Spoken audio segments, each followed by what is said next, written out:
Hi hello friends, இன்றைக்கி கம்பு சாதம் எப்படி செய்கிறதுன்னு பார்க்கலாம். அதுக்கு நான் 2 டம்ளர் கம்பு எடுத்திருக்கேன்.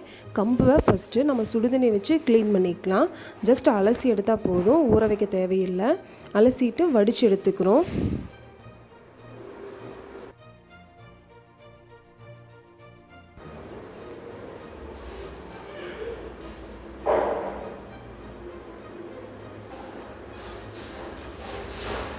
சுடுதண்ணி ஊற்றி கையில் அலசுறதுக்கு ரொம்ப ஹீட்டாக இருக்கும். அதனால் இந்த மாதிரி கரண்டி வச்சு நல்லா அலசி விட்டுக்கலாம்.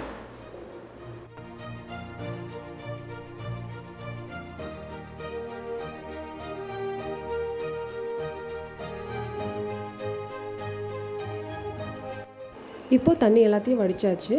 இப்போது கம்பை வந்து மிக்சியில் போட்டுட்டு ஒரே ஒரு சுற்று விட்டு எடுத்துக்கிறோம்.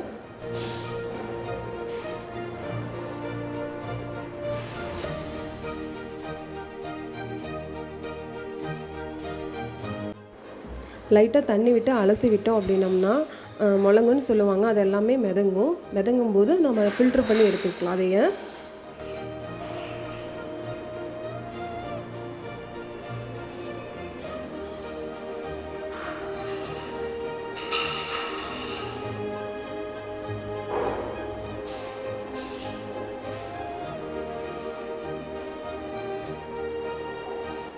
இப்போ இந்த தண்ணியை நம்ம கம்பு சாதம் செய்கிறதுக்கு யூஸ் பண்ணிக்கலாம். இப்போ நல்லா தண்ணியை ட்ரையாக வடிச்சிட்டு மறுபடியும் 2 சுற்று விட்டு எடுத்துக்கலாம்.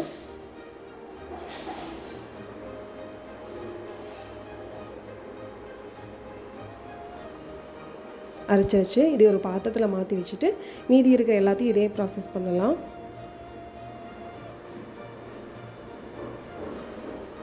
இப்போ ஃபுல்லாக வடித்த தண்ணியும் அது கம்பும் இருக்குது. இப்போ கம்பு சாதம் செய்கிறதுக்கு நான் குக்கரில் தான் செய்ய போகிறேன். 1 டம்ளர் கம்புக்கு நம்ம 3 டம்ளர் தண்ணி ஆட் பண்ணணும். இப்போ வந்து நம்ம அந்த வடித்த தண்ணியை நான் சேர்த்துக்க போகிறேன்.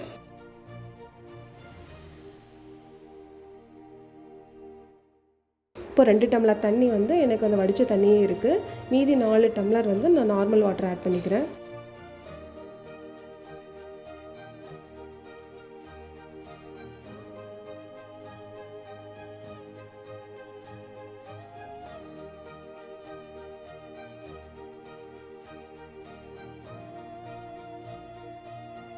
இப்போ நாம் அடுப்பை பற்ற வச்சுட்டு தண்ணி நல்லா கொதிக்க விட்டுறலாம்.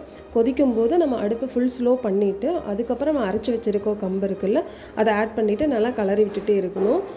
இடவிடாமல் கலரணும், எல்லாம் அப்படின்னா கட்டி ஆகிடும்.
இப்போ நல்லா கெட்டியான மாதிரி இருக்குது. இந்த ஸ்டேஜில் நான் குக்கர் மூடியை போட்டுட்டு 3 விசில் விடுறேன்.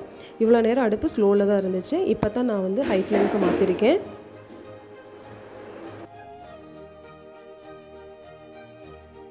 ஸ்டீம் அடங்கினதையும் நம்ம ஓப்பன் பண்ணணும்னா கெட்டியாக இருக்காது. ஒரு 2 to 3 ஹவர்ஸ் நம்ம வெயிட் பண்ணணும். அதுக்கப்புறம் ஹீட்டும் குறைஞ்சிடும், கெட்டியாகிடும். அதுக்கப்புறம் நம்ம உருண்டை பிடிச்சி ஒரு தண்ணி ஊற்றி அதில் போட்டு வச்சுக்கலாம்.